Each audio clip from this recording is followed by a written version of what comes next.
तो साहब दो तीन चीजें गड़बड़ हो रही हैं। एक तो बिल्किस बानो के केस में ये बिल्कुल साफ हो रहा है कि हम अपनी राह चलेंगे, हम वही नफरत, हम वही बदतमीजी, हम वही इस तरह का काम करेंगे और हम इसी से वोट भी लेंगे। क्योंकि आप अगर देखिए तो रोज इस तरह की चीजें हो रही हैं, एक नहीं। और मैं आपसे दो टिप्पणी चाहूंगा। मैं आपसे एक टिप्पणी जरा चाहूंगा, यूनिवर्सिटी के मंच पे आके हमारे मनोज सिन्हा साहब जो गवर्नर हैं, वो गांधी के बारे में भी बताया जाते हैं कि उनके पास कोई डिग्री नहीं थी, वो तो 10वीं पास थे। ये दोनों चीजों पे बिल्किस बानो का जो हो रहा है, जिसको सार्वजनिक रूप से मंच पे सबसे आगे बिठा के बीजेपी उसको शायद वोट के, क्योंकि बीजेपी के यहाँ जो कुछ होता है वो वोट के लिए होता है, उसको लगता है कि इससे उसके वोट बढ़ेंगे, एक इस नजरिए पे। और एक जरा मनोज सिन्हा वाली बात पे भी आपसे टिप्पणी चाहेंगे प्रोफेसर रविकांत। बहुत धन्यवाद सिंह साहब। पहले तो मैं जो टिप्पणी मनोज सिन्हा साहब की है मैं उस पर अपनी बात रखूंगा। मुझे ऐसे लगता है कि मनोज सिन्हा साहब, ऐसा नहीं है कि वो नहीं जानते होंगे कि गांधी जी कितने पढ़े लिखे थे भारत में। और तब जब इस देश का राष्ट्रपिता महात्मा गांधी को कहा जाता है, सामान्य सा पढ़ा लिखा व्यक्ति भी जानता है कि गांधी जी बैरिस्टर थे। और ऑब्वियस है कि बैरिस्टर थे तो बिना डिग्री के तो संभावना नहीं है।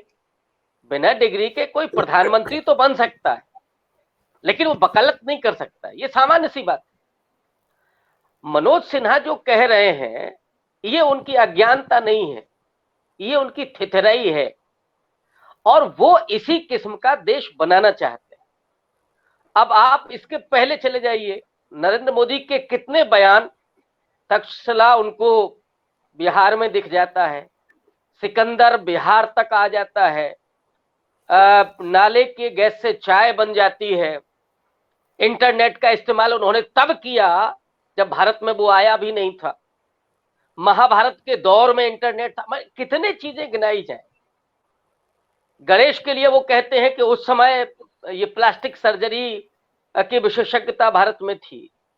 तो ये जो नॉलेज है, ये विश्व गुरु भारत की नॉलेज है। इसका साइंटिफिक टेम्परामेंट से कोई लेना देना नहीं है। मुझे लगता है कि एक ईमानदारी और रख देना चाहिए ऐसे लोगों को कि जो मैं कह रहा हूं उसका विवेक से, उसका तथ्यात्मकता से, उसका वैज्ञानिकता से कोई लेना देना नहीं है। तो कम से कम हम जैसे लोग उस पर बहस नहीं करेंगे, वो बात खत्म हो जाएगी। तो उसी प्रोसेस को, उसी नॉलेज को जो भ्रम पैदा करता है, जो किसी को डिफेम करता है, वो नॉलेज लगातार परोसी जा रही है और उसको बार बार आंका जा रहा है कि अभी भी लोग जिंदा हैं, जीवित हैं कि नहीं है। वो कब उस चीज को छोड़, जिस दिन आप बहस करना बंद कर देंगे उस दिन वो मान लेंगे कि हमने विश्व गुरु भारत बना लिया। तो ये बार बार होगा। गणेश जी ने दूध पिया, फिर और क्या क्या होगा। अभी कोई आ गया है जो हिंदू राष्ट्र बना रहा है, संत महात्मा, और क्या क्या चमत्कार करा, ये सब चलेगा। तो जब तक वो अपने अपने तरह के भारत को नहीं बना लेंगे तब तक लगातार लगे रहेंगे।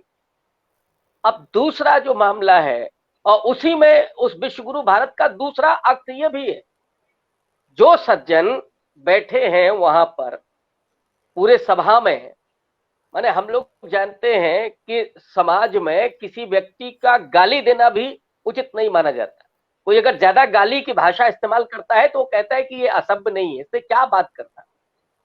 जो रेप के केस में सजा काट करके व्यक्ति आया है, अभी जो पांडे साहब बता रहे थे कि कितने लोगों को, उनके परिवार के लोगों को टिकट मिला, यही उनकी काबिलियत है कि वो बिल्किस बानो के रेपिस्ट है। ये उनकी काबिलियत है इस विश्व गुरु भारत में।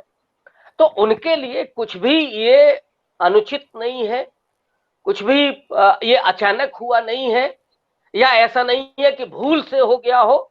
ये इसी तरह का भारत बनाना चाहते हैं और इसीलिए हम लोग कई बार इस बात को कहते हैं, उसमें आप थोड़ी सी अतिवाद भी कह सकते हैं कि ये अब संविधान को नहीं मानते, अब मनुस्मृति के आधार पर ये देश को चलाना चाहते हैं। मनुस्मृति में है कि ब्राह्मण अगर ये कर्म करे तो भी उसको सजा कम से कम दी जाए, और अगर कोई शूद्र कोई अछूत इस तरह की तो उसका सरकलम कर दिया जाए।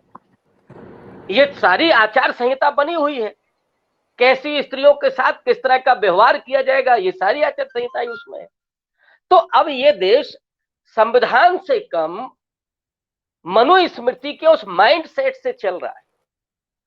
तो इसी तरह का ये भारत बनाने की कोशिश हो रही है, लेकिन मुझे लगता है कि ये देश उस तरह से हो नहीं पाएगा, क्योंकि जितना समर्थन में लोग खड़े होते हैं, आपने जिनका जिक्र किया वो 2 रुपए वाले हैं, इस ट्रोलिंग मशीन का पूरा दुष्परिणाम ये हो रहा है कि अगर आज इनको पैसा ना भी मिले तो भी वो करेंगे। ये इनके दिमाग में इतना जहर भर चुका है।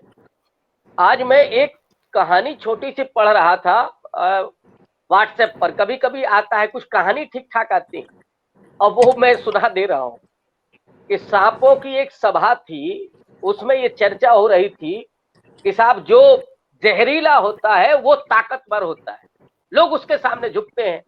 तो चूहे ने कहा कि साहब हमारा क्या होगा, हम कैसे ताकतवर बने, हमारे भीतर तो जहर है नहीं। तो सांपों ने कहा कि जहर लीजिए, जहर लेंगे तभी आप ताकतवर होंगे। तो चूहे ने कहा कि फिर भैया दे दीजिए हमको। तो जब उसको जहर दिया गया तो जहर मिलने के बाद होना क्या था, वो मर गया। तो सांपों ने बड़ा अट्टहास किया और कहा कि देखिए हमने जहर दे करके इसको मार दिया है और ऐसी तमाम लाशें अब इंतजार कर रही हैं।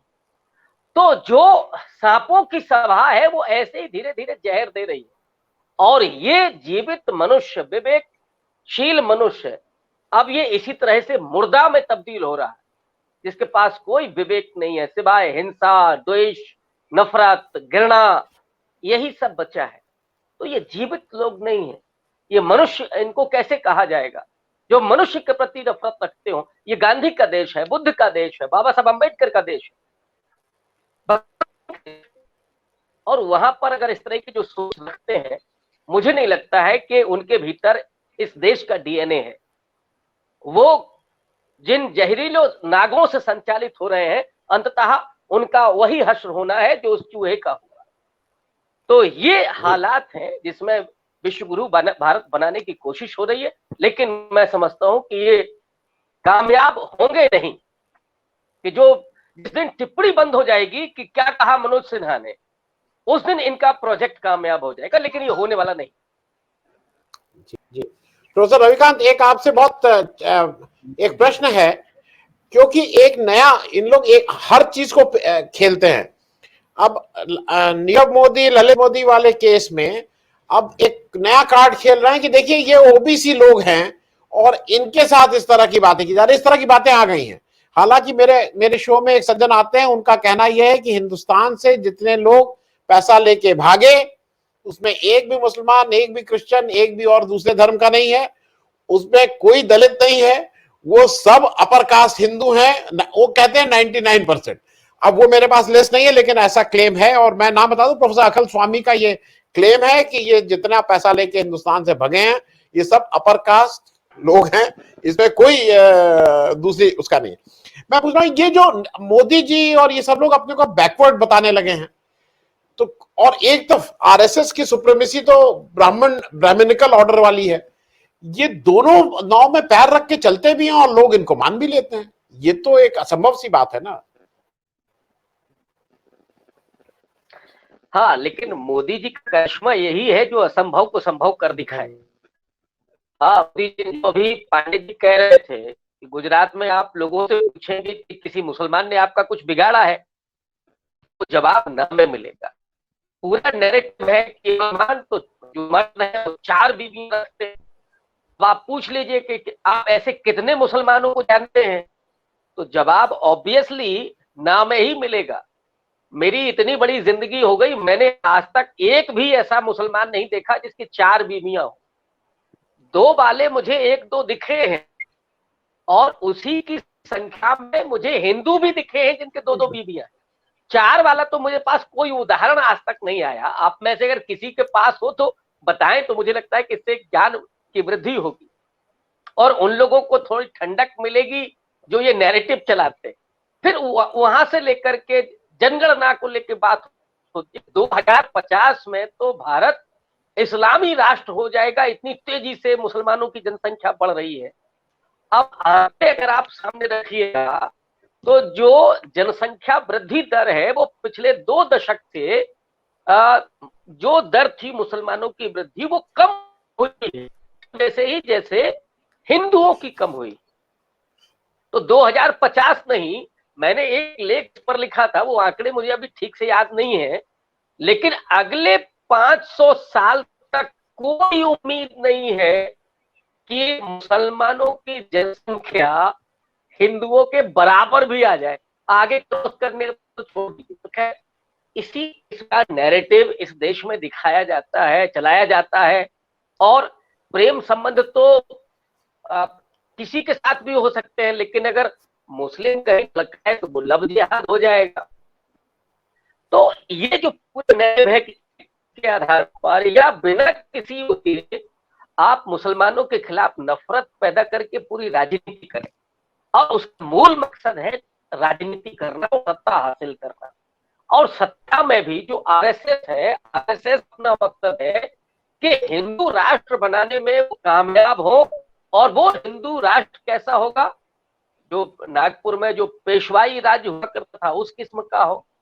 आरएसएस के जितने भी सरसंघ चालक हुए, जो भैया को छोड़कर के बाकी सारे ब्राह्मण हुए, उसमें कहीं कोई दलित, कोई ओबीसी आज तक उसमें दाखिल नहीं हुआ है। और जितने भी भागे हैं, ये भी बिल्कुल जो प्रोफेसर अखिल स्वामी जी ने कहा, मैं भी वही उसी बात की पुष्टि करता हूँ कि इसमें एक भी दलित नहीं है, एक भी ओबीसी नहीं है, एक भी अल्पसंख्यक नहीं है। ये सारे के सारे अपर कास्ट हिंदू है और मोस्टली उसमें बनिया है।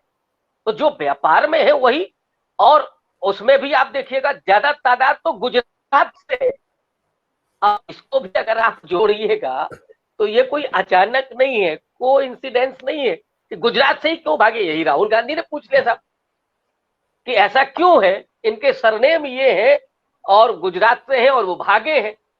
और ये सवाल इसलिए ज्यादा महत्वपूर्ण है कि गुजरात से एक प्रधानमंत्री है, मेहुल चोकसी को मेहुल भाव कहते हैं, नीरव मोदी के साथ उनके रिश्ते रहे हैं। अब इधर तो अधिक की संपत्ति जिस तरह से बढ़ी है, अब आप सोचिए 617वें नंबर पर थे वो 2014 के पहले, और 2022 में आकर के वो दूसरे तीसरे नंबर के अरबपति हो गए पूरे दुनिया के। ये करिश्मा कैसे हुआ? एक स्कूटर से चलने वाला व्यक्ति दुनिया का दूसरा सबसे बड़ा अरबपति कैसे हो जाता है? ये सवाल तो पूछा ही जाना चाहिए, तब जब हिंडनबर्ग की रिपोर्ट ये कह रही है कि अब तक का कारपोरेट का सबसे बड़ा घोटाला है। तो इस पर जांच होनी चाहिए, लेकिन होगा कुछ उल्टा ही। तो दरअसल वो जो आरएसएस की अपनी संकल्पना है कि उसमें बिल्किस बानो के जो रेपिस्ट हैं उनका सम्मान हो, उनको फूलमाला पहनाई जाए, क्योंकि उन्होंने बहुत बड़ा काम किया है। वो जो सावरकर की थ्योरी है हिंदुत्व के आधार पर कि जिसमें 3 पूरे समुदायों को, मुस्लिम, आपका कम्युनिस्ट और ईसाई, इनको आप बिल्कुल जमींदोज कर दें, और जो अनकहा है वो है कि दलित और जो पिछड़ा है उसको फिर से गुलाम बना दिया जाए। जो 70-75 साल में उसका सशक्तिकरण हुआ है, उसका जो स्वाभिमान पैदा हुआ है, जो उसमें चेतना पैदा हुई है, उसको खत्म करके फिर से उसको गुलाम की तरफ ट्रीट किया जाए, गुलाम बनाने की तरफ धकेल दिया जाए। और अभी जितने भी नीतियां बन रही हैं, अभी देखिए एससी एसटी की जमीन को कोई व्यक्ति बिना डीएम की अनुमति के नहीं खरीद सकता था, योगी जी ने वो कर दिया है। ऐसे तमाम नीतियां जिसके वजह से जो दलित और पिछड़ा आरक्षण लगभग नाम मात्र का रह गया है। उसी गुजरात में आज भी 200 गांव ऐसे हैं जहां दलित मंदिर में नहीं घुस सकते हैं, जहां से मोदी जी आते हैं। और पूरे देश में दलितों का क्या हाल है वो भी हम लोग जानते हैं। हाथरस में एक बेटी के साथ क्या हुआ, वादा किया गया उसके साथ न्याय होगा, उसके बाद एक व्यक्ति को नौकरी मिलेगी, विधानसभा में खुल करके योगी जी ने कह दिया नहीं, मैंने बोला था कभी नहीं दूंगा, आप क्या कर लेंगे। और किसी अगड़ी जाति के व्यक्ति के यहाँ कोई घटना हो जाए, हम लोग चाहते तो ये है कि कभी कुछ ऐसा ना हो। तो 2 हत्याएं अगर हों एक दलित की हो और एक अगड़ी जाति की, उसमें भी अंतर हो जाता है। सरकार कैसे मदद करे? हाथरमाले में जिन जाति के लोग अपराधी थे उनके साथ पूरी सरकार खड़ी हुई थी, और आरएसएस ने उस समय बोला क्या? वो तो बोलते हैं कि साहब हम समरसता लाना चाहते हैं। अब ये समरसता कैसे आएगी? अव्वल तो समरसता शब्द ही छलावा है, वो समता का कभी भी स्थानापन्न नहीं हो सकता है, और वो किसी तरीके से असमानता को रखते हुए उस ताकत को केवल मुसलमानों और ईसाइयों के खिलाफ इस्तेमाल करना चाहते हैं, वो सत्ता प्राप्त करना चाहते हैं। तो दलितों और पिछड़ों को, आदिवासियों को केवल मूर्ख बना करके, उनकी चेतना शून्य करके, उनको गुलाम में तब्दील करके ये सत्ता अपने वर्चस्व को स्थापित करना चाहती है। लेकिन मुझे लगता है कि वक्त बहुत हो चुका है। 70-75 साल की चेतना हल्की नहीं होती है, और अब ये कारवां रुकने वाला नहीं है। हाँ, ये अवरोध है जो बीच में आया है, इसको भी क्रॉस करेंगे लोग, और चीजें चल रही हैं। जी,